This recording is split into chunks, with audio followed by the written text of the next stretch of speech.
Bismillahirrahmanirrahim. Assalamualaikum warahmatullahi wabarakatuh. Alhamdulillah, alhamdulillahil wahidil qahhar. Asyhadu an la ilaha illallah wa asyhadu anna Muhammadar Rasulullah wal Mustafal Muhammad.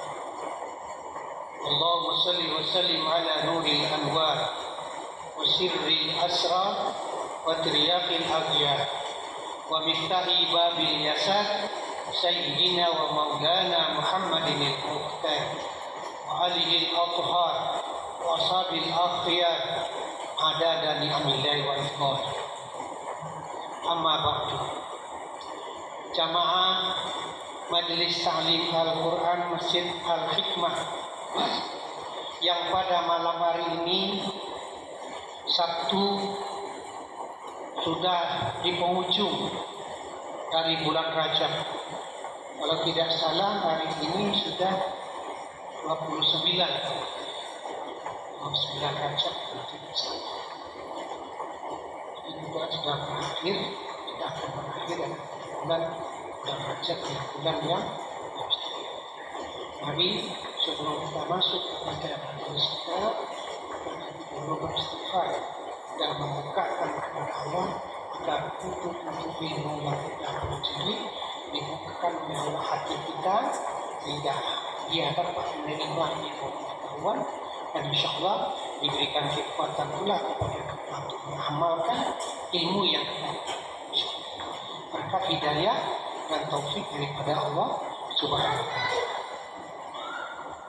Astaghfirullah Rabbal baraya. Astaghfirullah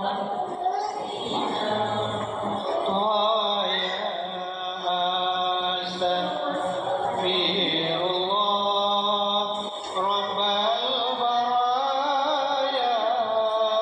Astaghfirullah minal khataya. Astaghfirullah wal baraya.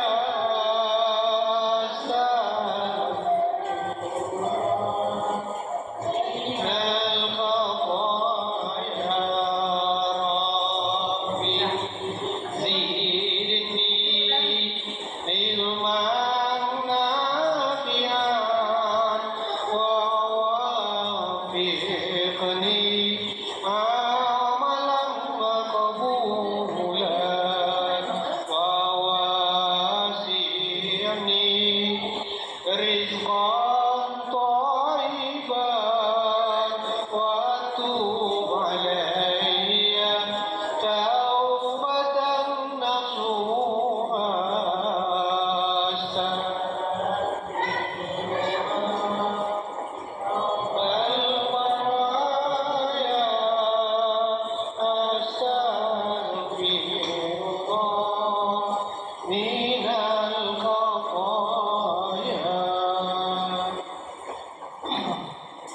Alhamdulillah, Bapak Ibu jamaah Majelis Ta'lim yang insyaallah semua kita dirahmati oleh Allah.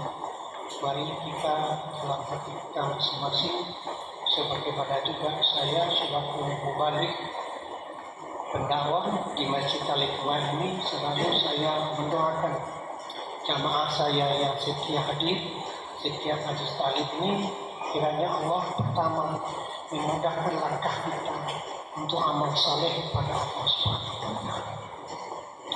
Karena bagaimana juga kita ingin, kita berniat, kemauan kita keras, tapi kalau tidak ada hidayah diberikan oleh Allah, kita tidak bisa.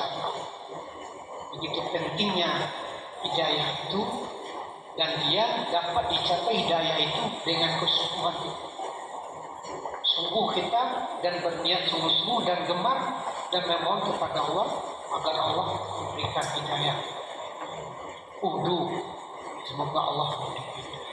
Nah, pada malam hari ini alhamdulillah kita kembali mendapat hidayah itu, sehingga dengan ringannya tangan kita, ringannya langkah kita, selamat kita sampai ke tempat ini, sehingga demikian kita suatu bukti bahwa Allah memberikan ridha-Nya kepada amal kita pada malam hari.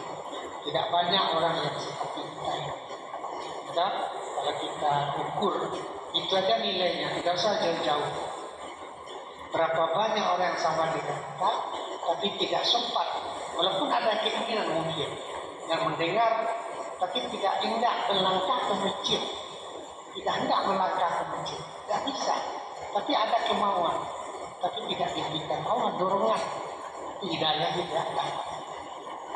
Itu ukuran.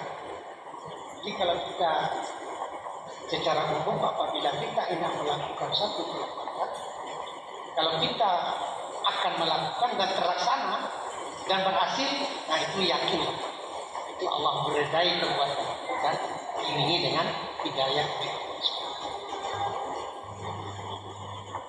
Baik, Bapak Ibu jamaah pengajian Majlis Ta'lim Al-Hikmah ini, kemarin kita sudah menyinggung sedikit bahwa bulan ini adalah bulan Rajab yang disebut dengan bulan Allah, dan itu mengantarkan kepada Syaban, Syaban mengantarkan kepada Ramadan. Yang 3 bulan ini sangat istimewa, sehingga Rasulullah selalu mengajarkan kepada kita salah satu doa. Ibu masih ingat? Bapak-bapak masih apa? Apa doa?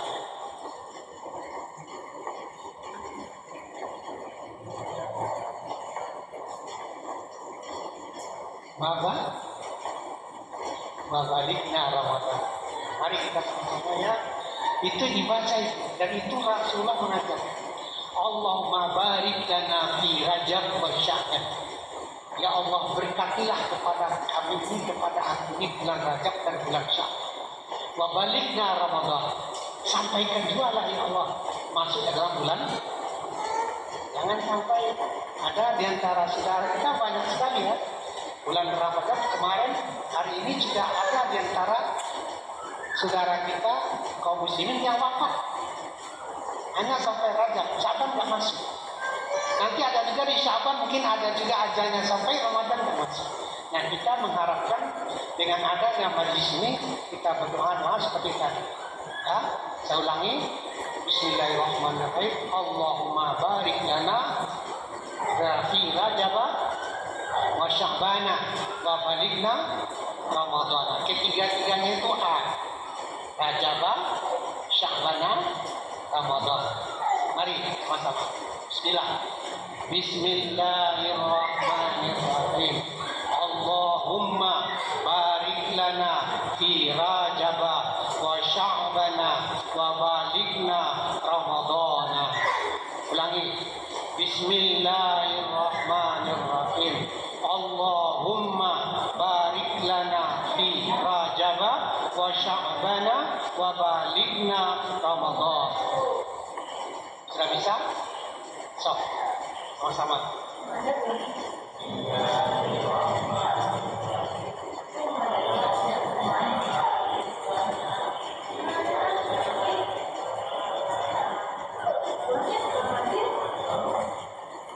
Yang lagi.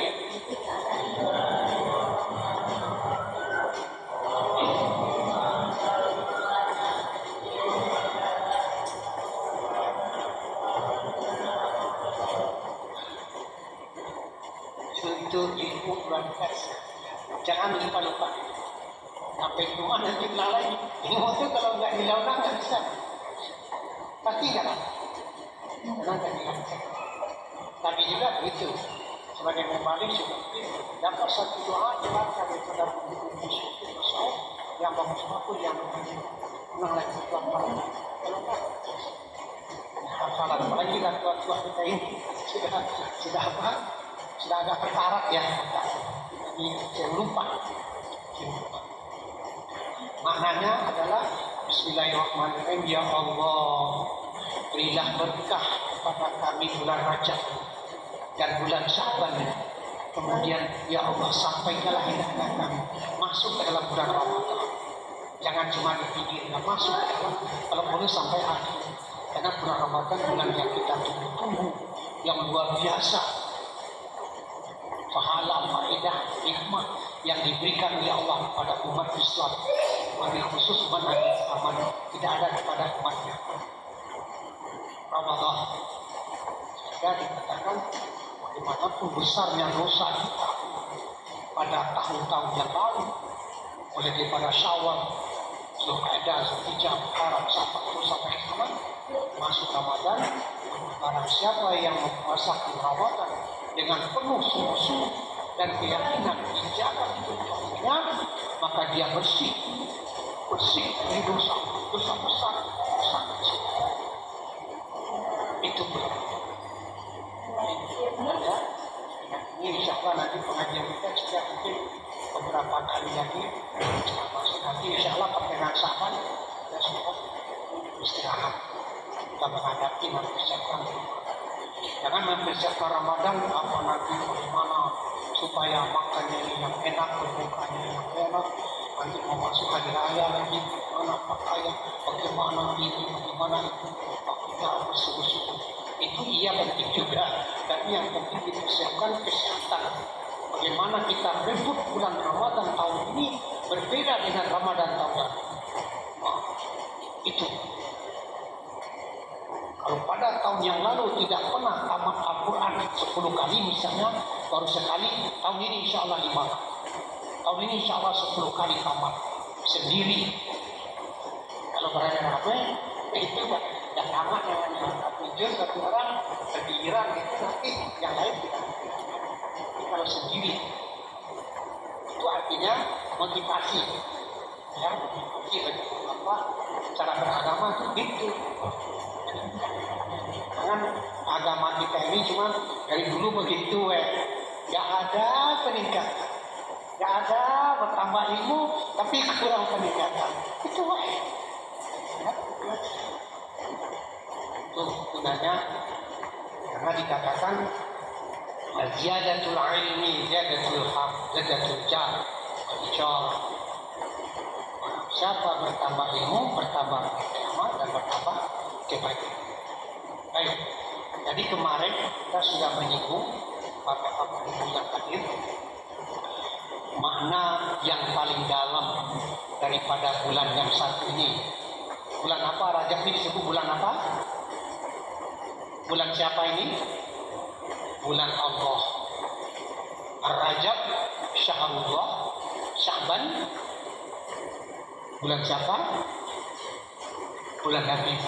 Ramadan. Kan kemarin Abi tos juga. Rajab Syahrullah. Rajab bulan Allah, Sya'ban syahri kata Rasulullah bulan aku, wa Ramadan syahrul ummati. Ramadan bulan umat. Nah, masalah ibu kalau bapak-bapak sudah pulang tuh Pak Haji yang mereka itu ya perintahnya itu.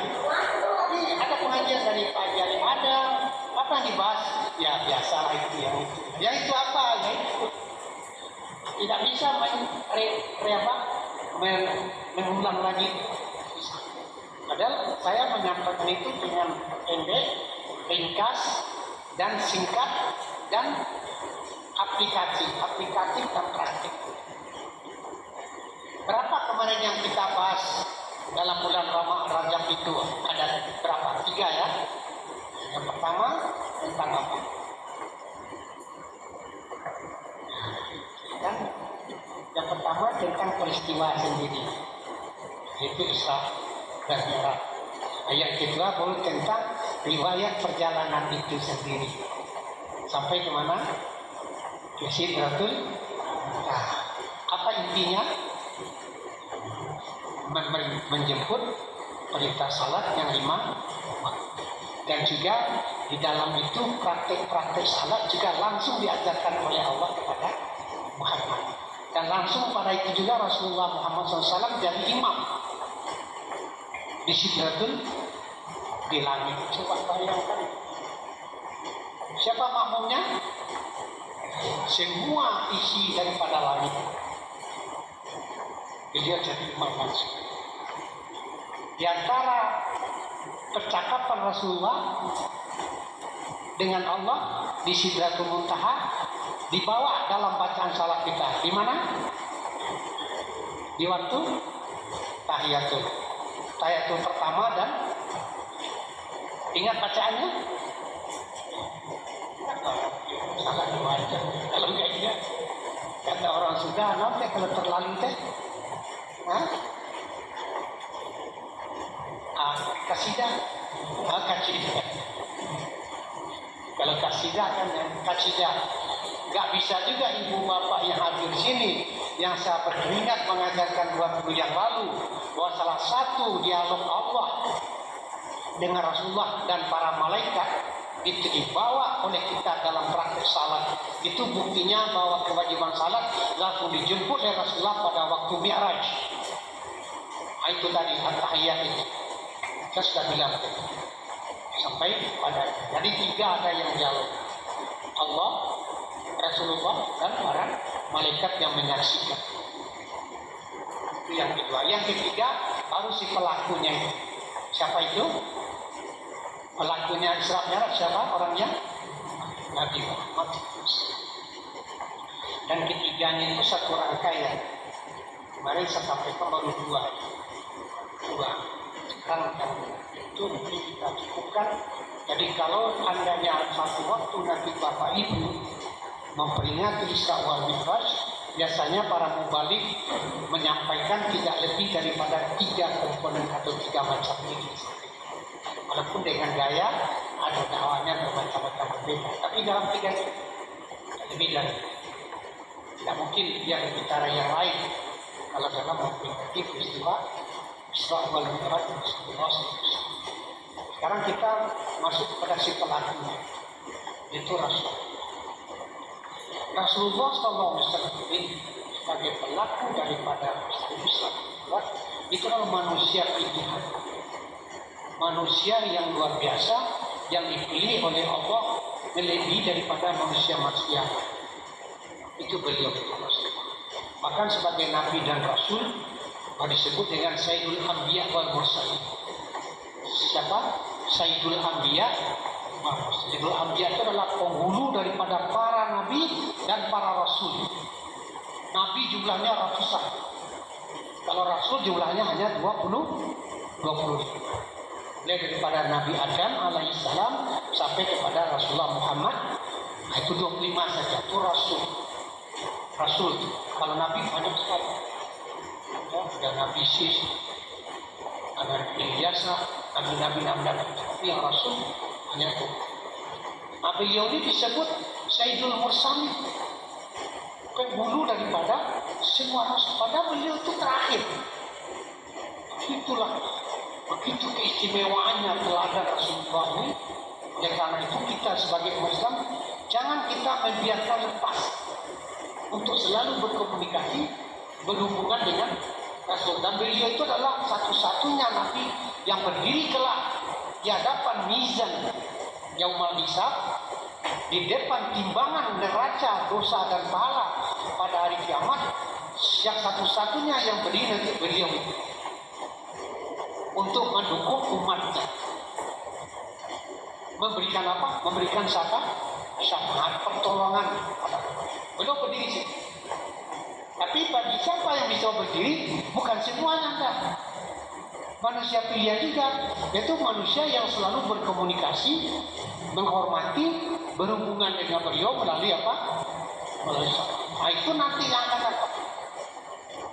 Kalau orang malas, sedikit selawatnya kepada Rasulullah malas, itu nggak dapat syafaat. Dan tidak mencintai sunnah.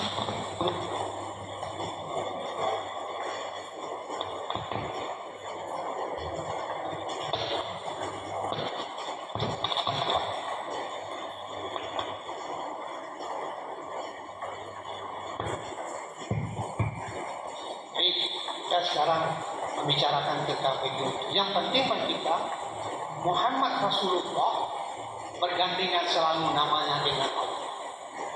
Sebut dengan Muhammad Allah. Muhammad karena beliau adalah Sayyidul. Bahkan dalam salah satu hadis disebutkan oleh Rasulullah dalam hadis kursi. Hadis kursi disebutkan. Apa itu hadis kursi? Yang langsung disampaikan kepada Nabi Muhammad tanpa melalui. Kalau melalui mujrid, Jibril apa namanya?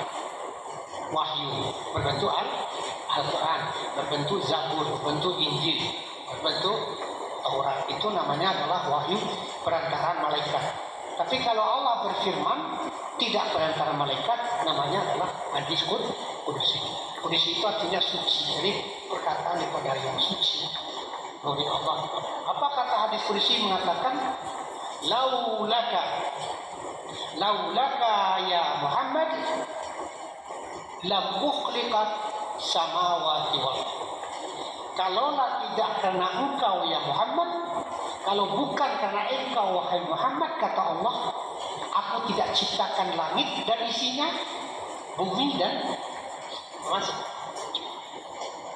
Jadi kalau bukan karena Muhammad, bumi dan langit tidak ciptakan.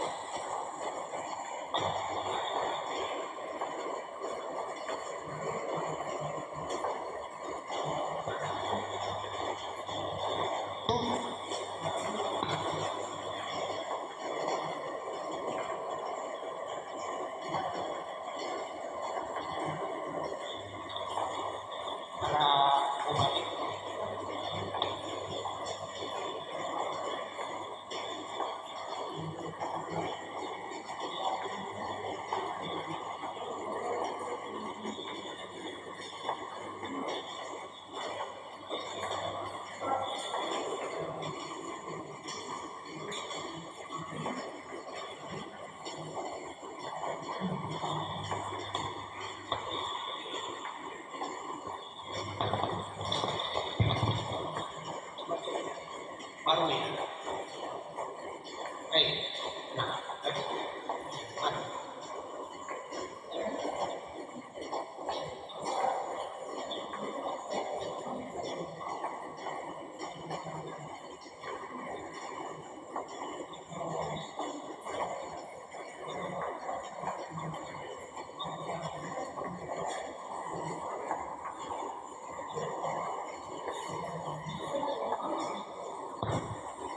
sebagai manusia biasa, beliau itu hidup, beliau itu makan, minum, tidur, bernapas, keperluan hidupnya sebagaimana biasa seperti manusia. Tetapi di samping beliau sebagai manusia biasa, beliau manusia pilihan, disebut Al-Mustafa. Dalam kehidupan beliau juga begitu, dalam kematian bahkan juga begitu. Mati dan hidup beliau itu baik bagi kita selaku umatnya yang mengaku Muhammad. Sudah hidup apalagi bisa dicontoh dan bisa menjadi teladan, apalagi beliau sudah mati. Jadi mati dan hidup beliau itu selalu mempunyai kebaikan untuk kita. Itu dalam salah satu hadis dikatakan ayat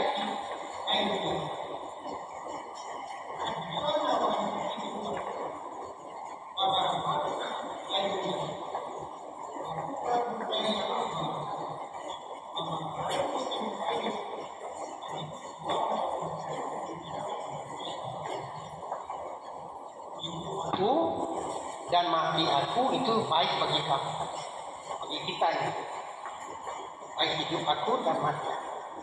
Tapi wafat Rasulullah itu selalu kemarin juga saya sudah bilang untuk membedakan beliau dengan manusia yang seperti manusia biasa.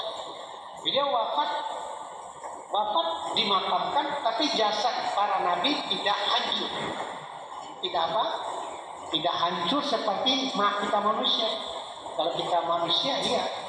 Begitu mati, wafat, dikuburkan, dimakamkan, paling lama 1 minggu, 1 bulan, itu sudah jadi tanah, sudah busuk. Tulang sudah jadi bengkalai tulang.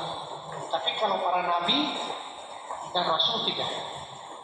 Mulai daripada Nabi Adam sampai kepada Nabi Muhammad, kalau seandainya ada yang berani membongkar makam-makam para nabi, itu akan ditemukan jasadnya berada seperti jasadnya. Ya.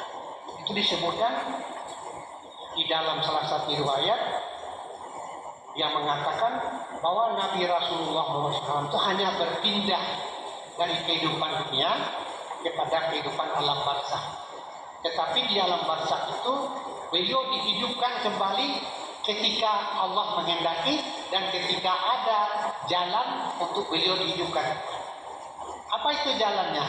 Jalannya adalah apabila umatnya membaca doa dan selawat kepada beliau, dikembalikan ruh aku kepada aku oleh Allah, kata Rasul.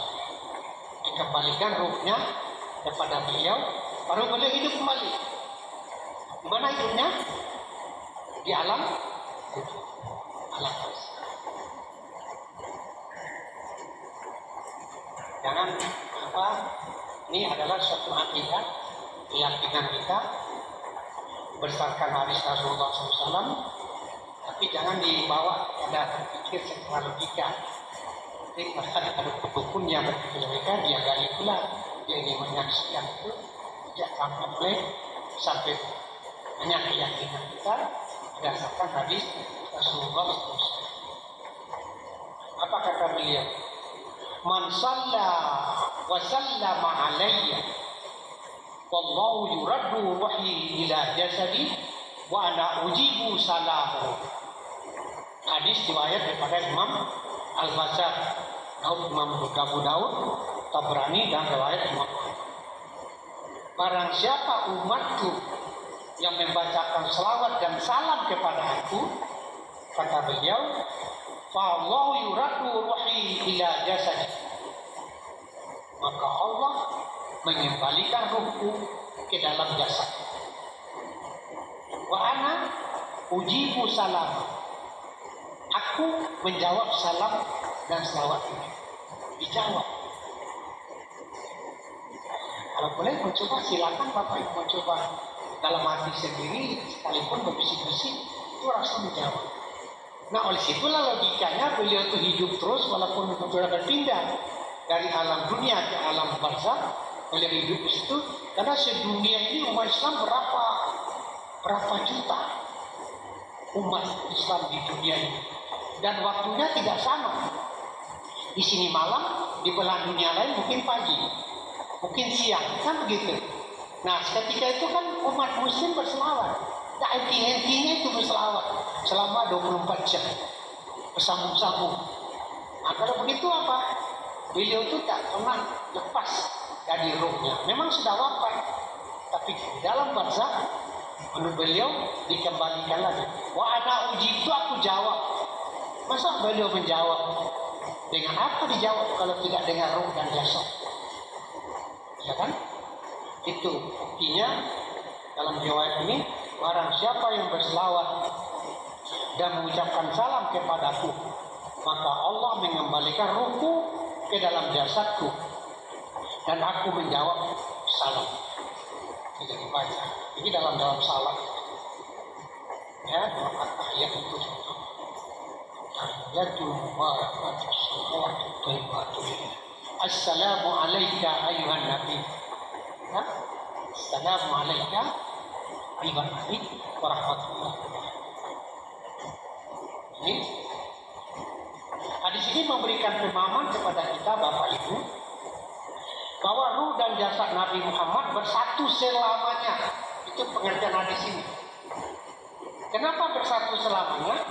Karena tidak ada satu detik pun yang terlewatkan. Ya, maka orang-orang yang sedang berselawat, malaikat pun berselawat. Allah mengucapkan salam kepada Nabi Muhammad, tidak satu detik pun terlewatkan. Berarti Rasulullah hidup terus di sana, di alam barzakh. Boleh dibuktikan dan boleh di sini. Nah, mari juga saya sampaikan, masih ingat bahwa Rasulullah itu bukti beliau hidup dan beliau bisa bertemu dengan umatnya dan bangkit dari makamnya masuk ke alam dunia. Pernah ibu dengar kan cerita tentang apa? Semacam apa? Anak di Yaman itu yang waktu peristiwa Maulud Nabi itu, kebiasaan orang Yaman, yang Muslim Yaman itu kan saking gembiranya, tentaranya itu dia menembak-nembakkan peluru ke atas udara. Nah, bagaimana ceritanya? Allah alam, ada seorang anak Yahudi yang laki-laki yang berada di teras rumahnya, kena peluru nyasar, kan kena kepalanya. Ibunya itu tersentak, anaknya sudah kena kepala berdarah, namanya kena peluru kepala, bagaimana nggak pecah, ya kan? Pecah, dibawa berobat ke rumah sakit. Dibawa ke rumah sakit yang di Yaman itu namanya rumah sakit Al-Bahr, ahli bedah, kan nggak bisa diselamatkan. Jadi ini sudah ada pengalaman. Begitu ibunya berau-rau menangis, nah orang berpunya, maka dibawa ke salah satu rumah sakit bedah di Amerika. Begitu masuk sempat ringkasnya cerita di Amerika itu, dokter cakap, Bu, mohon maaf, kami tidak bisa menangani anak. Silakan ibu lihat ke dalam untuk terakhir. Singkat cerita, ibunya berorong sampai berkata keras, kalau begitu